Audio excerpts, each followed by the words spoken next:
Les premiers camions du Croissant Rouge ont franchi le point de passage de Rafah en Égypte. L'OMS demande un accès durable et ininterrompu à la bande de Gaza.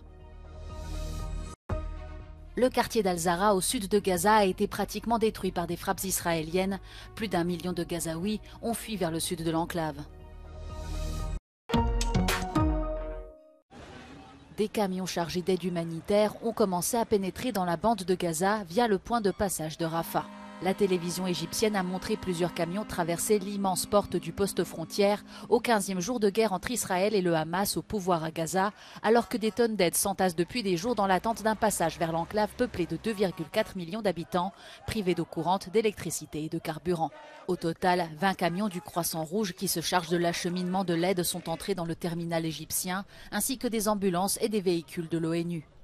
Le président américain Joe Biden avait annoncé mercredi avoir obtenu du président égyptien la garantie de laisser jusqu'à 20 camions traverser, un nombre totalement insuffisant selon l'ONU, qui estime à au moins 100 camions par jour les besoins des Gazaouis.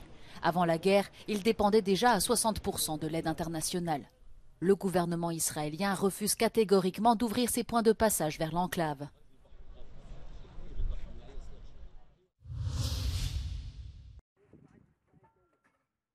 Dans le quartier d'Al-Zahra, au sud de Gaza, les habitants évaluent les destructions et les dégâts après les frappes de l'armée israélienne de ces derniers jours. Certains tentent de retrouver leurs biens dans les décombres.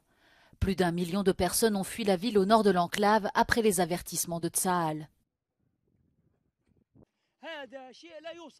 لا يوصف للبشر ولا لحقوق الانسان، وين حقوق الانسان؟ وين الانسانيه؟ شوفوا لنا حل، احنا شو ذنبنا؟ احنا مدنيين، بقولوا ارهاب، بقولوا صواريخ منها بتطلع، كله كذب.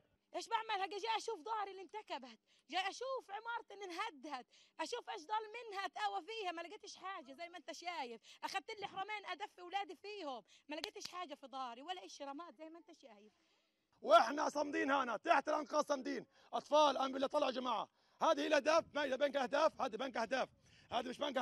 Pendant ce temps, Israël a commencé à évacuer une ville importante près de la frontière libanaise, dernier signe d'une potentielle invasion terrestre de Gaza qui pourrait déclencher des troubles régionaux. À la frontière égyptienne, les premiers convois d'aide humanitaire se sont mis en route vers la bande de Gaza au 15e jour de la guerre entre Israël et le Hamas au pouvoir dans le territoire palestinien.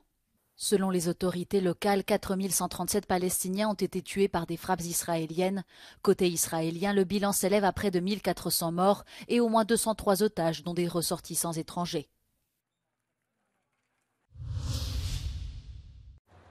Près de 2 semaines après l'attentat terroriste du Hamas du 7 octobre, les troupes israéliennes renforcent leur présence dans le sud du pays. L'une des bases de réservistes est située aux abords du tristement célèbre kibbutz Be'eri, l'un des plus durement touchés par les attaques. 10% des 1100 habitants ont été tués. La zone est toujours considérée comme à risque. The first house that we went in, we saw a couple, a father and mother, with hands tied to the back, tortured. Tortured, missing body parts. While they were alive. On the other side is 2 children, 6-year-old and 7-year-old boy and girl, same position, tortured.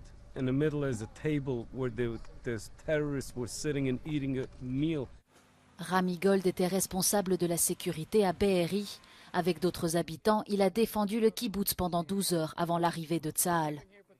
Right now we are burying them by the hour in a temporary cemetery in a nearby kibbutz because we can't bury here. 25% des maisons du kibbutz ne seront jamais reconstruites. Il faudra sans doute du temps avant que les rescapés ne puissent retourner chez eux.